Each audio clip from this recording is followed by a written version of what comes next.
Welcome back, beautiful souls, to another episode of Returning to Wholeness with Catherine Parslight, where we explore the unseen, the sacred, and the deeply intuitive pathways that guide us home to ourselves. Today, I am joined by someone whose energy I admire deeply, a woman who walks between worlds with clarity, strength, and heart, Cristalle. In this enlightening corridor, Crystal opens up about her journey of transformation, recent shifts in her life, and the evolution of her healing work. We dive into the realms of energy medicine, health, and land clearings, and the ways that spirit, wairua, and unseen energies weave through our everyday spaces, sometimes quietly, sometimes powerfully. Today, we explore the importance of presence, of truly understanding the energetic imprints around us, and the role our thoughts play in shaping our reality, especially during the intensity of the holiday season, when emotions and dynamics tend to amplify. Crystal also shares her beautiful connection to dragons, their protective and transformative energies, and the profound healing she experiences through humpback whales, guardians of sound, frequency, and deep remembrance. This episode is a reminder that we are never alone in our healing, that the land speaks, spirit speaks, and our bodies speak. And when we learn to listen, we return to ourselves in the most powerful way. So settle in, take a deep breath, drop into your heart, and enjoy this expansive conversation with the incredible Cristalle. Kia ora, Crystal. Welcome back to the podcast. How are you? I'm good, thank you. How are you? I'm good. We're at the end of the year, December. Oh my God, how fast has this year gone?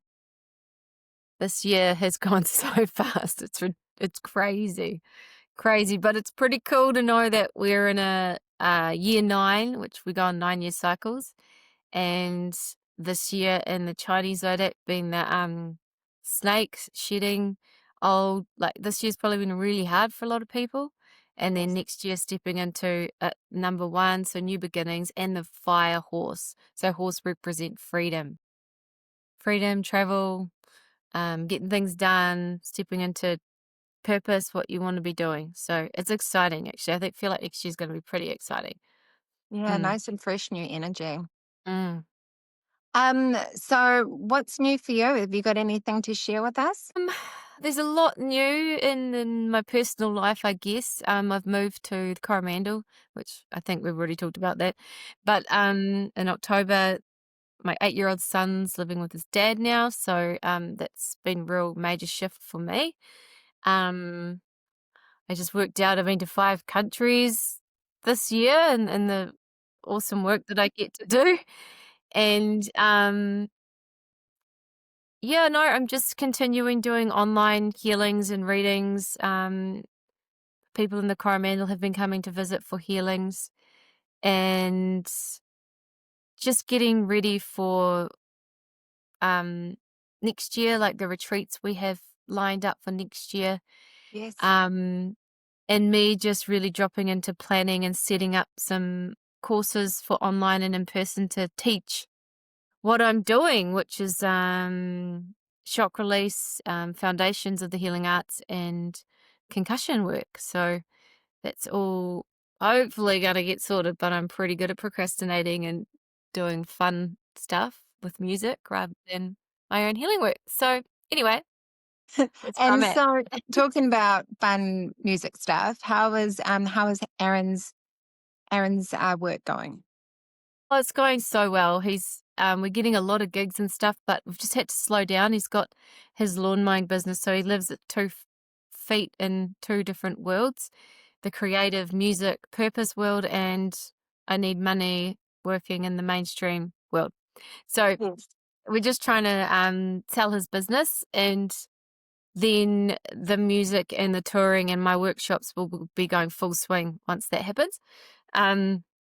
But other than that, we just booked into a few festivals next year, and he's just been doing local gigs around the Coromandel and things like that. So yeah, it's been So if good. you're traveling around the Coromandel this summer, I see he's got a gig at the Salt. Is it this weekend? The No, that was restaurant? last weekend. That was last weekend. Yeah, Sorry, we my had that bad. on Saturday. There'll be more coming up though, and what was I going to say about his music? Oh, he's actually been in a really amazing creative flow at the moment. He's written 4 songs in 1 week, Wow. just this week, and just hearing how he does it is just, I don't know, it just blows my mind. He's crazy, crazy good. Yeah. So, so moving on from Aaron Vandal, who you Yeah. can find on Spotify. Um, now, so you're wanting to really talk into land clearings and house clearings, because you said that this has been coming out to you just recently, and Yeah. Yeah, I had a really, awesome client the other day come and see me, and she's house sitting, and she kinda mentioned to me she feels really uneasy in the house and that she feels like maybe she's gonna get raped, and I was like, "Whoa, wow. no, that's no, it's not a fear you need to carry, that's a fear that you're feeling from the vibrational frequency in the room from past things that have happened and past traumas there." Uh, And then I kinda got onto a tangent of just talking all about house clearings and whether it's spirits, whether it's dense energy, how dense energy can build and create like a portal, uh, um, and stuff like that. So I just thought, "Oh, that'd be a cool thing to talk about." I've also been called upon to do some land clearings in Australia, just distantly. So and just maybe talking about a little bit about it and how I do it distantly. Um Just to get a better understanding of it so that people don't have any fear around it. It just is what it is, but kinda knowing it's doesn't always have to be like a big, scary, heavy thing. It's the frequency's obviously not the greatest, but, yeah, just the differences and, like, what it is and what it means and what you could be dealing with. Yeah. yeah, I think a lot of people, when they think about a haunted house, they're thinking poltergeist, they're thinking, Yeah. exorcism kind of, worst case scenario. So yeah, so it would be good to get a little bit more understanding around what that looks like. So for me, I think it's what you're trying to say is that the room is holding the memory of the event in some Yeah. circumstances, in some cases. Yeah. Um, so did you want to talk about that? Yeah, sorry, I was looking down because I was just taking notes to make sure that I don't, because I wanna kinda go on a Yeah, step-by-step thing. perfect. Perfect. Um, so basically in a house itself is an entity, it's carrying energy. It's got its own personality, its own experiences, it's seen, heard, felt everything. Because everything is energy, everything's a molecule, everything is an atom, and it's all moving, but it's not. So it holds these things that happen. And so in a house, you might find, yeah, we'll start with spirits. Yeah, there's a spirit there. There's potentially someone who's passed away, not necessarily in the house, but they have a strong connection to that house or a memory of that house, and they feel safe and comfortable, and they want to go back to that place. And they're in that house. And that spirit might be in that house and want to stay in that house, be quite bloody happy in that house. And a lot of people will say, "Oh, I'm happy with my spirit here. It's not causing any harm, blah, blah, blah." And that's fine. But then you've got other spirits that will be annoying and play tricks and freak you out, and it could be their trickery, or it could be that they're trying to get your attention. What I find of the loud spirits doing stuff like that, genuinely they're trying to get your attention to help them move on because they realize they're in Groundhog Day and they want their consciousness to move on and live out their soul purpose, I guess, or soul's journey or whatever you want to call it. And so this is honestly everything I say is just my truth and my understanding and how, the conversation I have with the spirits when I'm in there. Yes. So there's that, and then there's ones that don't want to leave, but they actually need to leave because they're causing trouble or they're not allowing children to sleep or whatever it is. And sometimes you have to get the big guns in and other energies and stuff to help you get them to move on. But normally 9 times out of 10, I can have a conversation with them. I do my mihi, like introduce myself, who I am, where I'm from, my whakapapa and all that. Um, Speak to them in their language as well, like in terms of it might like a lot of spirits that are past that were heavily religious can take a lot of convincing that it's safe to trust me and da da da. And you have these conversations, and 9 times out of the 10, they feel it. They understand that, oh, okay, like this is actually, you're actually here to help me, and I'm not going to hell. Like I'm literally already in hell by not passing over. So we do that, and they usually say yes. And then the ones that are happy to go, they just go. And then the ones that are a bit naughty and cheeky tend to have a message first. So they want you to deliver a message, or acknowledge them, or there's a little bit more Ridley and stuff to figure out, and that's where you really go into your mediumship to work all that stuff out and help them. And then they go, poof, energy shifted, happy days. And then you have there's so many different scenarios, and then there's another scenario of, actually I'm going to go to the next scenario of, you may feel spirits that don't really have anything associated with the house as such. It's the land. Yeah. So you go into the land and what's happened, and are we on a past site here? Was this a burial site? Was this a war site? What was here beforehand? And then I kind of get shown, and again, you sit down, you have conversations with the spirits, ask them what they need, where they need to go. And if it's not your kind of your vibrational frequency to help them move on, or it's not your Place. kaupapa, your mission, Mm-hmm.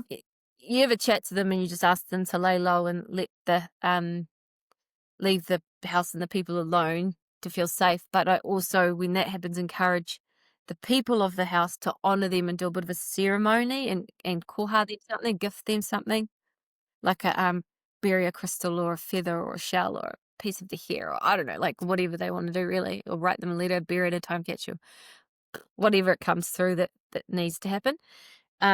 Which usually settles things as well if you just do your own little ceremony. Uh-huh. And then we have the scenario of dense energy in the house. So, some people will say to you, and you guys will know this and listening to this, oh, that room just feels cold. That feels, oh, that's yuck.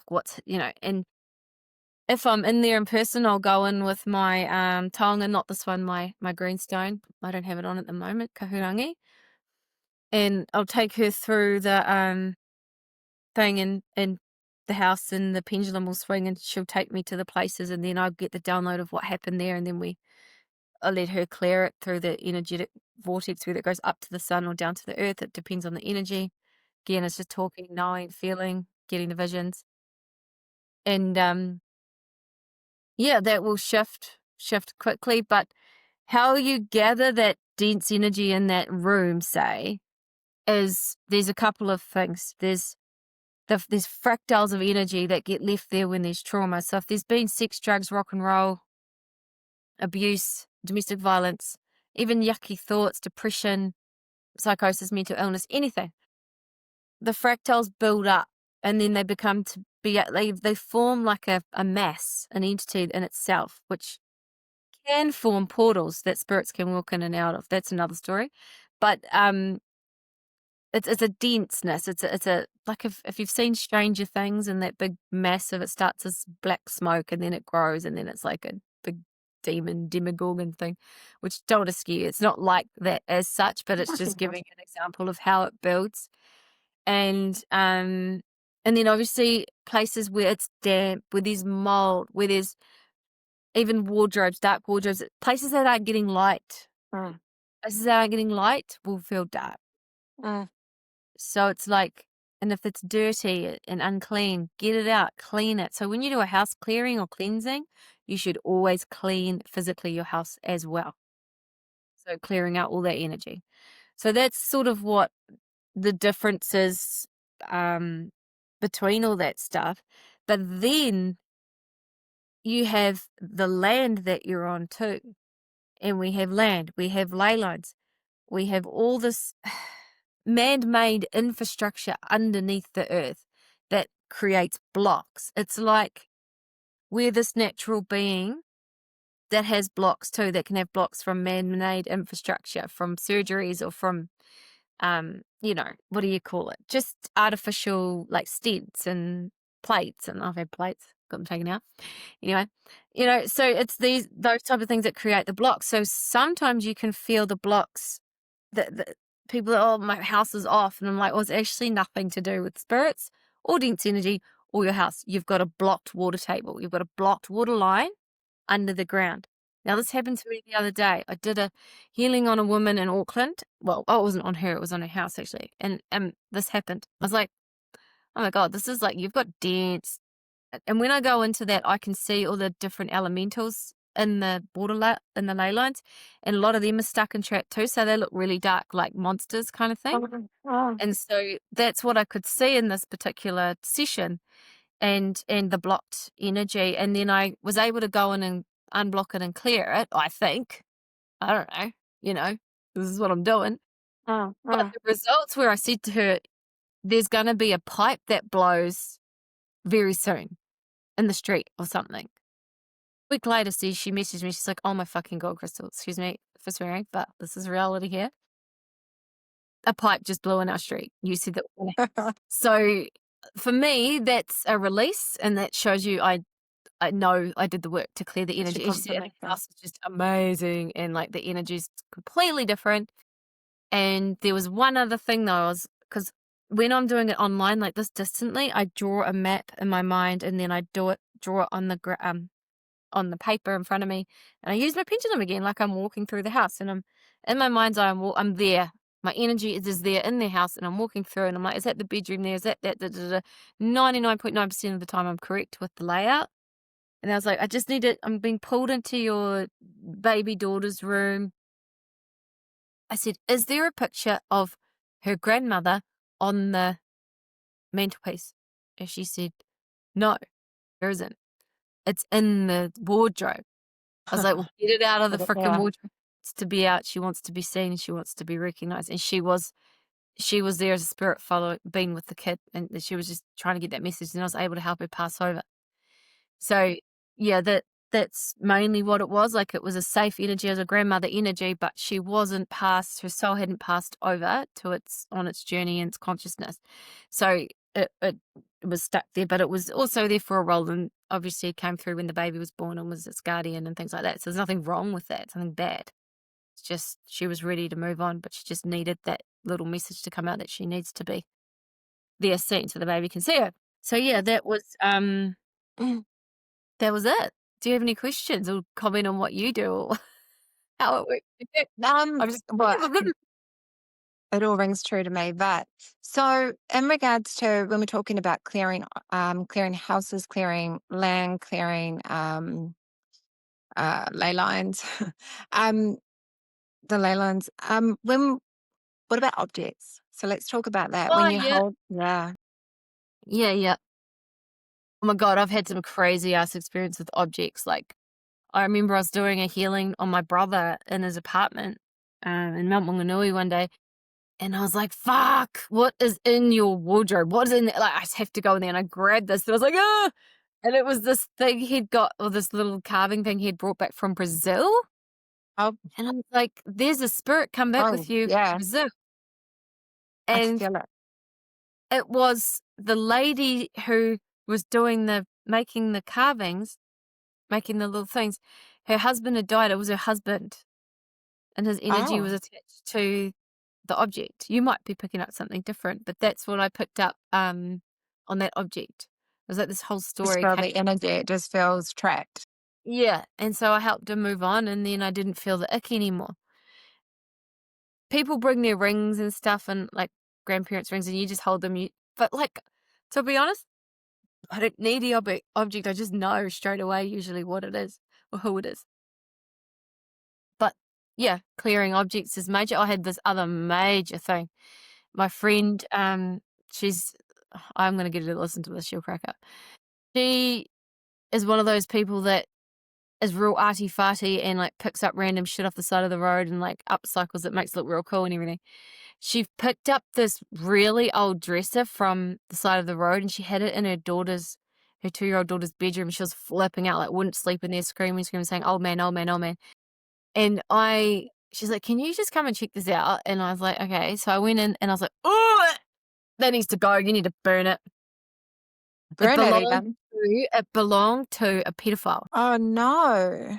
Yeah. His energy was still there attached to it, or whatever the energy of the thing had seen or witnessed, or it could have been pedophile on computers, it could have been real life. I didn't go into it because I don't like that, it's ick, but, Oh, yeah, it was like, ugh, and I could see the guy, short, fat, it was so gross. It was just, ugh, full pedophile vibes.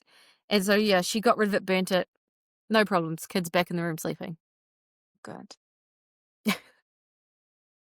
So, yeah, I've got a trillion stories, like, about all that stuff and land clearings and different spirits. And I've worked between tribes and iwis, uh, in different places. Um, Same with, I've done one at McLaren's Falls, and I've done one at Welcome Bay. I've done them all over the shop, a Portere. Um, 9 times out of 10, it's fine, I can do the work, but sometimes, it's not my time or my Oh, place, or I need more of a team.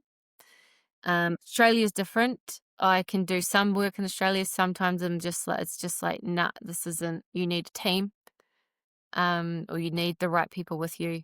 So I just know. I'm like, okay, cool. I'm not like attached to that. It's fine. But usually I'm pretty lucky because I come in with.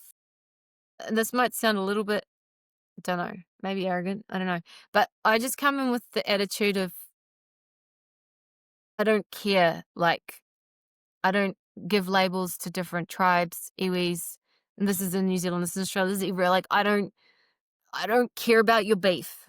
uh, I uh, do care, I do care about your beef, but I don't have an attachment to your beef. I just wanna help you. I just want the spirits that need to move on, and I want the spirits that need healing to have healing, and I want the ones to stay there that are kaitiaki to stay there. And, like, that type of thing, I just want it to, like, I come in, I guess, from a higher perspective of I'm not here because I'm part of this tribe or this iwi or I'm the savior. I'm just coming in as a mediator with no external attachment to any of the stories or any of the rules. uh, Just try and help. And if it's not my place, I get the big fat no, and I know. uh, And if uh, it is, I know I can do it. And it's kind of, it's just like walking in everyday life where you walk into a room, you know that's your place that you're in. You walk into a meeting, you know you're going to own it, or you walk into another space, you know when to just sit back and observe and listen and not give your 2 cents. It's the same thing. Yeah, it's just that I can sounds go in and see it.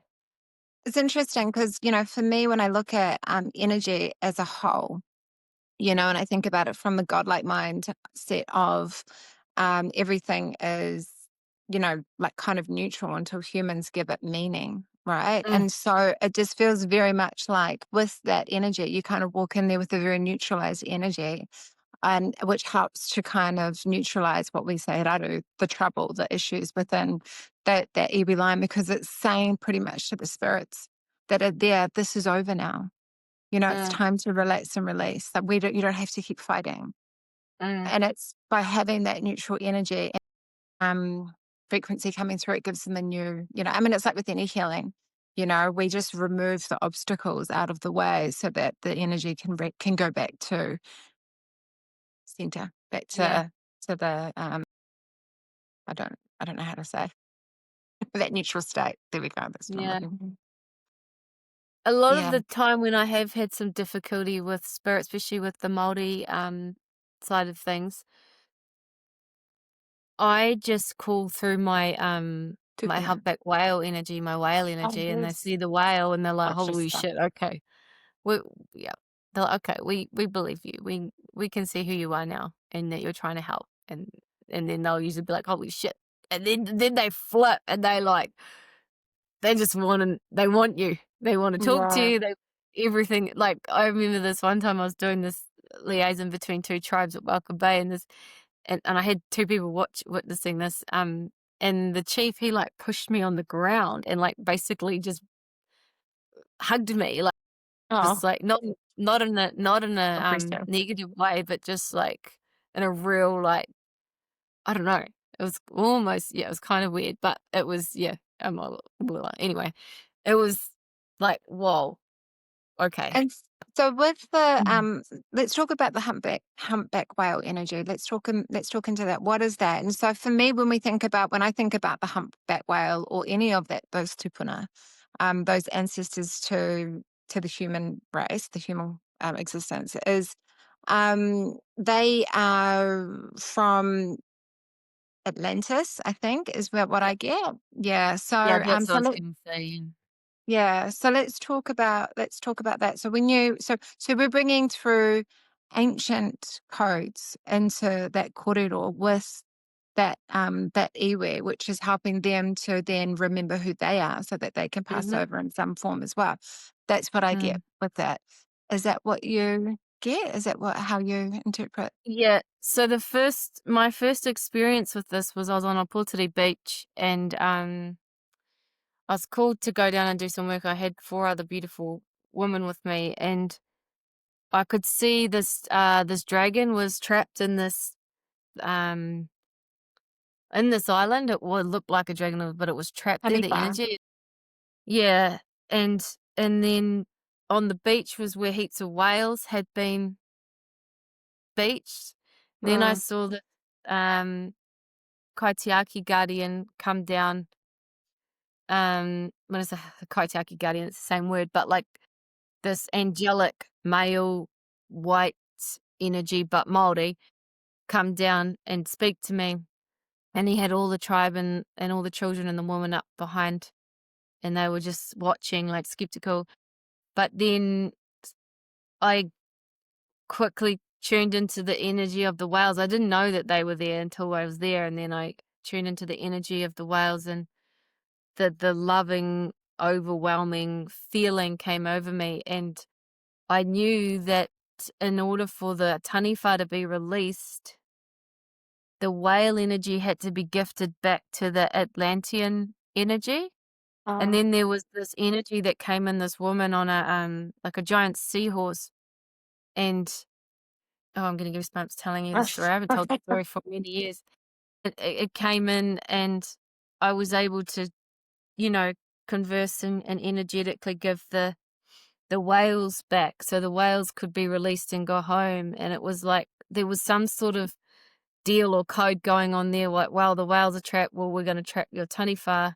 And there's this big block. It's exchange. And on a Porteri beach, there was a massive bloodshed war when, is it Ngāpuhi from Northland came down, all the tribal wars and stuff, and to take the land and stuff. So before that, we did a tuned into that, and everyone freaked out. None of them had done any mediumship work or anything before, and I took them through this thing, and they could all just see blood just rushing up them from all the Wow. bloodshed on the beach. And there's a waka that got, yeah, buried there and everything. Anyway, so I'm really dropping back into this space because I can't never usually remember details because it's all channeled, but it is coming in, remembering. Um, yeah, and then after that, the guardian invited the souls that were lost on the land to come now that the energy in the portal was open. I created a big like light code portal on the beach with sand patterns, and we put in different taonga and giftings, and there was even menstrual blood involved. Um which none of this was planned. Like, I didn't know until I got there, and it all just happened. Like, Never we were is, right? just going for a walk. Then it all happened. I just channeled it. Um and then yeah, it just shifted. Just went. Um, and at those moments, you often get a massive gust of wind. Um, yeah, so back to your question about the whales, that was sort of the first instant with that. And then I started having dreams and visions, and then hearing whales, and I became really obsessed with it and was listening to podcasts. I was just listening to humpback whales calling out to each other in the water, just in headphones. And I know I'm supposed to be going to swim with them or to be with them. I'm not sure whether it's going to be Australia or Tonga or both. I'm just waiting for that. And then amongst that, then I went swimming with dolphins, and that was like I nearly drowned, hyperventilating under the water because I didn't nearly drown, but because I was crying and I was so overwhelmed by the energy. Like, it was, yeah, they looked at me in the eye and I was just like bawling, so we definitely have very connected to the dolphins and the whales. And the whales are also believed to, and they have a real connection with the Cody trees, and the Cody dieback is something to do with the energy calling the whales back. And people have spoken of all the whale, what do you call it? Thinging on the beach. Oh, Um, beaching, when they get beached, you yeah, mean? yeah, to as part of the Cody dieback, the Cody calling them back. But then there's, it could be the magnetic fields. It could be lots of the fields they used to pass through are not ocean fields anymore. They're land mass now. Like Mahia used to be a island on its own, and there was a big where the arm goes out to get out to Mahia Peninsula. That's where the whales used to pass through, Right. and so that's my whakapapa there, that with the whales and Mahia and all of that. So yeah, there's just lots of synchronistic connections. But to be honest, I don't know a lot. I just know what I see and feel in the moment. Yes. Yeah. So I know that there is a tohunga. I think he's up north. I can't. Oh, I don't know. I won't say that. But anyway, there's a tohunga in New Zealand who has got the whale bone and has used parts of the whale to do apa rongoa for the Kori buyback, and has sprayed it Yes. on the Kori tree and has actually cured the Kori with it. Clearly just that Kori I'm that he getting worked on, real but strong goosebumps now. You can see them in the screen. See that? My yeah, ears are on edge. yes, you can see them. Yeah, and so, there is that connection. There is definitely that connection between the whales and the Kori. But as we know, everything in nature is connected. We are all Mm. connected. Mhm. Um, yeah, that's beautiful. So we've talked about connection to whale dragons. Tell me how you feel about dragons. I've been working with Deirdre Walton, which is a good friend of yours as well, and she Mhm. has a dragon workshop that she's wanting to bring up to the Coromandel, and probably looking at around March next year at this stage. Um, Cool. to do that. So, do you know much about that space? Is that something that let's talk about it. Dragon dragon energy is something I work with regularly. I love the dragons. I use I get people to connect to their guardian dragons before we go on past life journeys, and I get the dragon to be with them as protection, but fly them to the different past lives. I've seen dragons. I've got photos of shimmers of dragons in water. Um, I've done lots of work with dragons. They're my favorite. Like, I'm obsessed with Yeah. dragons. If I go away, I ask different dragon energies to protect the house. To When I'm driving my car, I have my dragon on the front of the car, like imaginary. Um, yeah, taniwha. Māori call dragons taniwha. I use the word taniwha, dragon, whatever. It's the same to me. And I've Um, done a lot of work helping release taniwha that attract in different water lines. McLaren's Falls was real bad, but we managed to shift that one. That took a couple of months though to work through that stuff. Isn't the whole story.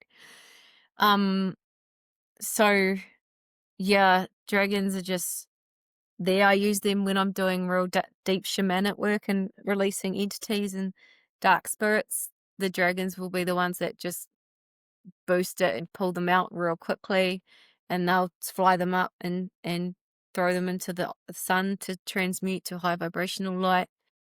with that. Yeah, I just love dragons.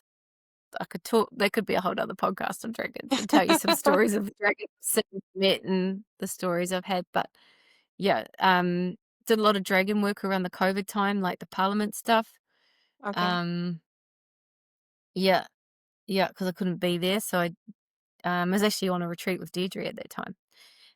So yeah, we did a lot of dragon work. Um, yeah, that's a lot. I So love them. So when we talk about some of your work that takes like a couple of months to do, how does that work when you kind of, you've got your 3D life, of course, you've got the things that you need to keep your wheels turning, to keep your Oh, fears. well, Spirit don't have a timeline. They always want you to do something fast and right there and right now. And it's like, no, no, I can't. I've got to go live my normal life, like I can't Ways you've done. do that right now. Yeah, so I have real good boundaries with spirit and stuff like that. Like, and that's how it works for me. And I say, no, this is what we're doing now. This is what you need to do. So in this particular one, there was a dam on top of a dragon and it was injured and it was stuck. Like, it's kind of like the dam had come down and smashed on the taniwha and it was stuck there on both sides. And Oh, so, what the tribes in iwi told me to do, because I had two, no, it was one tribe actually at this point, and they did this big haka for me, and I did a full pōwhiri. We did a full pōwhiri. I got welcomed onto the land, all in, and I had a group of people. We did wire, so we did like a full pōwhiri to an imaginary manuhiri, okay? And then after that, they showed me what was happening and what needed to happen, and what actually they needed was the patupairi energy had to go into the water, and our patupairi fairy energies in the water as well, nymph energies, to go in and help heal, and they had to go in and work with the dragon for ages, or the taniwha for ages before it was able to be strong enough to be released. And then the spirit of the iwi tribe said to me, just give it a couple of months in your timeline, because that's how long it needs. And so I did that, and then I went back and made sure that the work had been done, and it had, and then I did a big session, because there's heaps of suicides there at McLaren's Falls and at McLaren, that area. And so then I went in and did a big shift of all the dense energy from all the suicides. Yeah. So do you really know what happens, or what happens after it, or how it feels? It's a feeling. Everyone felt different when they went back there. and So so in you just regards to that, you just do the work you're asked to do, and you're with no expectation of any outcome or payment. It's what they're asking me to do. Like, can't do anything wrong, you know? uh, That's how I see it anyway. Not it's hurting anyone. no. Yeah. And I think it's great. And I think that's why, when we talk about a lot of your life, Crystal, is that there's a lot of synchronicities, a lot of alignment with source, with the universe. And you really do live in what some would call quite a magical space, with the way things that manifest for you Mm. and show up for you.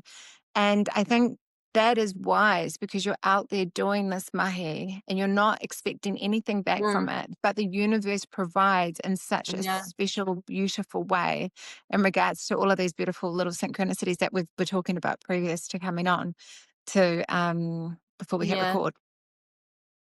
So So the next place I've been called to, oh, sorry, didn't mean yeah, to go. interrupt you. The next place I've been called to is I've been getting visits from, I want to see what you feel about this, the Moiho man. Yeah, you told me and I think we talked about that feeling that you've been wanting to go to Moy Home. Yeah, well, it's been coming in even stronger since I last talked to you. I've been having visits from big, hairy spirits, Yeah, it's yamas, funny because when you said bigfoots, that, and I so saw, sorry. Yeah. there you go. I said, it's when you said that, I almost saw like, the Bigfoot or something like that. Like that's the kind of vision that I got when you said, is that what you've been saying? Yeah, that's what it is. I was lying in bed one day next to Aaron, and I did this big, like, and he was like, I was kind of half awake, half asleep. He's like, what? I was like, oh, I'm just getting like some crazy visions. And then I went to Hauraki Cultural Festival, and they were singing a lot about the maunga, the moiho maunga. And then I remembered, like, it was like, oh yeah, it's telling me I've got to go there. There's something they want to show me, tell me. I don't know what it is yet, but I'm probably gonna make it like a day, like a workshop thing, because I've got a 7-seater van. I take a group of people that want to come and be involved with that and the process of how I do that and what happens and what Okay. comes up. And there's always so much better when there's more people that are spiritually open, because you get way more information and you can help way more. Like this, many hands makes light work. So Yes. that's what's coming up soon. It's been called to me soon. So Okay. they have an urgency of now. I say, no, I'm waiting. I'm waiting Look, I for when just I want to think do it and when I'm it's feeling. important for you to take someone from the local iwi up there with you. So don't go on your own. That's what I get. And that could be Mm, from conditioning, I'm not sure, but mm, that's how I feel. I feel that it's mm. disrespectful to take because I there won't is go, I'm not going up any mountain. okay. I'm not going up any mountain. Yeah, Nah. Women aren't really supposed to go up mountains and do anything like that. That's men's work. yeah. No, I'll be down by the water at a sacred spot for them to communicate with me. I'm not going anywhere up or near the mountain. Yeah. Feels good to So me. that's a big fat rule for me. Yeah. Yeah. Well It's that happened feels heaps better. before. Like, yeah. See, I know my shit. I know what I'm doing. I have no fear. It'll be fine. It's just Yeah. there's something they need to show me or want me to know or something. They just might just want to meet my energy and just hang out. I don't know. I just never Maybe know. I'm getting the feeling I get is I feel running water. I feel it's like clearing of the white oil, so clearing of what is going on for you, actually. It's going to be, or for Mm, whoever you take with you. It's going to be quite a healing experience, mm. is what I'm getting. Yeah. I mean, So and yeah, that's what I do in Australia here, take people to healing waters, and we do healing in the water or beside the water. So chances are it's that, like, yeah, it might not even be anything to do with the Moiho men themselves. could It's be just permission that's slay. the illusion. I was the illusion I was getting to know that that's where I need to go. Yeah. That's what I mean. I don't. I could tune into all of it now and get all the answers, but I don't like doing that. I find that kind of boring. Like, I like getting there and giving it no thought until I'm there. And surprise, that I like just being real present. I don't like to try and, which is a big bullshit lie for everything else in my life. I want to know everything and I can foresee stuff.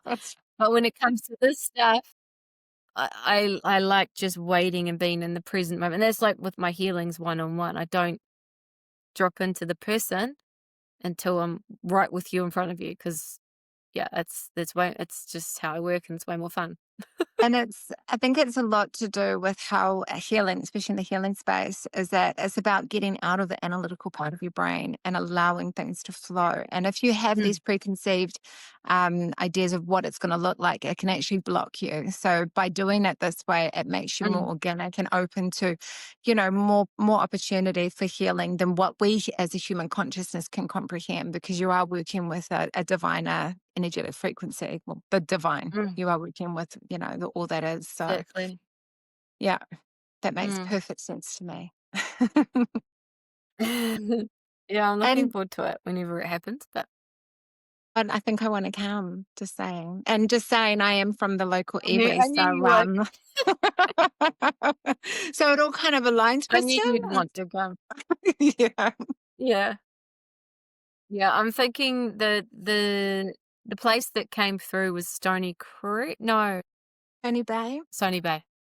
I love Stony Bay. It's beautiful up there. Gorgeous up Never there. been So there, but peaceful. that's what they told me. Okay. So I don't know. I don't know how to get there. Yeah. Well, I'll be doing the directions then. Yeah. Yeah. We'll go in the Scooby Doo adventure bus. So My so bus.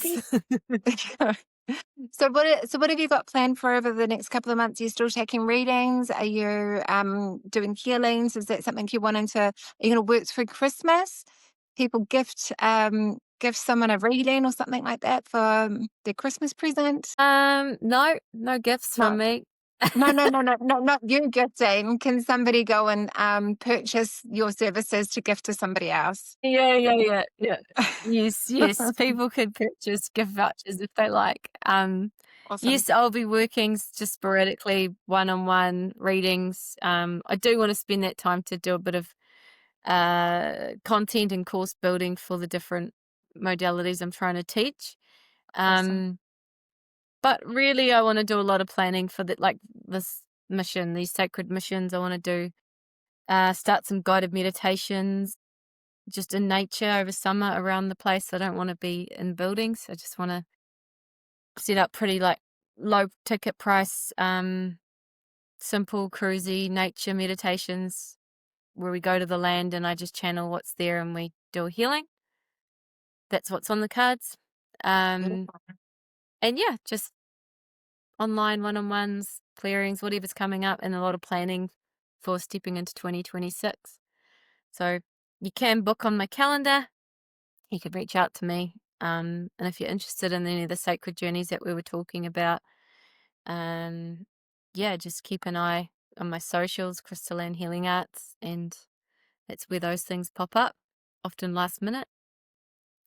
So yeah, that's about it, really. That's great.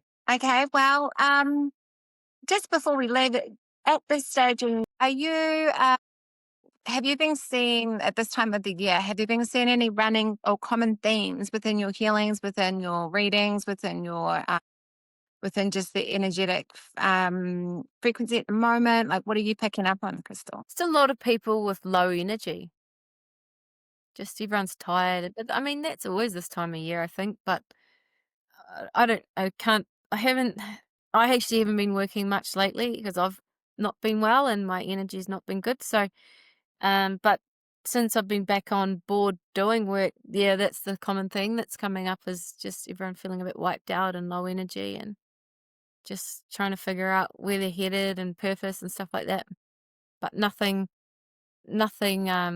substantial or breakthrough that I can No. talk to because, like I said, I haven't really been working for the last month. So, but what about yourself? Yeah, so I think what I was, what I find every year, like you've said, around this time of year, is that everybody kind of gets on the mouse wheel and they kind of repeat the same pattern of, I've got to get everything done before, before this, and everybody's energy becomes very negative, dense, and almost like competitive, and um, I think what I would suggest to everybody is to just remember that everything is a choice, and that where your point of attention is focused on is where your energy is going to flow. So if you're going to be giving that energy up, that is what you're going to get back. So you're creating that momentum in that direction. So if you're wanting more peace, ease, grace, and flow, it's about focusing more on the things that give you that and allowing these other bits to be there, but maybe not giving so much attention to it. That's kind of how I feel like we're going to be able to get through this next few weeks before Christmas comes, and then we can finally go blah, right? So I think it's really important that we all just try and, stay present, focus in on the things that we can control, allow the things that we can't control to just be. Yeah. And just focus more on what we want to draw in instead of giving so much attention to these negative things that majority of them are out of our control. That's what I'm seeing. I'm seeing a lot of Yeah. people wasting their energy on things that they can't even control anyway. And I think sometimes when we do that, when we Yeah. allow that space for things to just be, it actually allows the divine, it actually allows your spirit teams, it actually allows all of those beings that are in the spirit world to come in and actually ease that space a little bit more. When you're focusing your attention a lot on it, you're actually blocking that help from coming through. So, Mm. right, so I think it's really important that we just focus in, we would remember that we are creating our realities with every thought that we think, with every space that we focus our attention on. So if we want to be bringing in more joy, love, and light, that's what we need to be focusing on. Yeah. Totally. Yeah, Mm, definitely. that's my You little nailed it. pre-Christmas message. Cool. Oh, well, thank you Well, so much for joining us, Crystal. As always, it's amazing, enlightening, and always great to have you on the show. thank you. Thank you, thank you, thank you. And I hope you have a great Christmas. Same to And I you. can't wait to see you soon. I know. Yes, it's been a while. Also, hopefully we'll see you in the new year for the next podcast episode. Yeah? Yep, for sure. For sure. No doubt I'll have something to say. Okay. You're welcome. Bye.